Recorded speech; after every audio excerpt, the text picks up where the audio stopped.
साबिक वज़ीर आज़म शाहिद खाकान अब्बासी ने लाइन लॉसेस को बिजली महंगी होने की वजह करार दे दिया।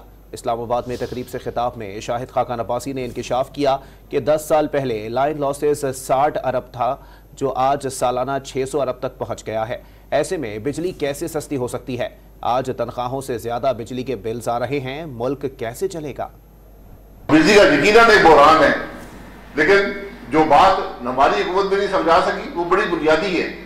बिजली डॉलरों में आती है, डॉलर 3 गुना होगा तो बिजली भी 3 गुना हो जाएगी, इतनी सी बात है।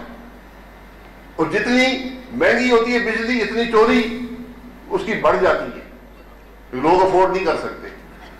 और जो चोरी होती है वो 3 गुना रेट में होती है। आज से 8-10 साल पहले हमारा बिजली का नुकसान 50-60 अरब सालाना था, आज वो नुकसान 500-600 अरब सालाना है। और वो नुकसान आप 24% सूद लेकर गुजारा करते हैं।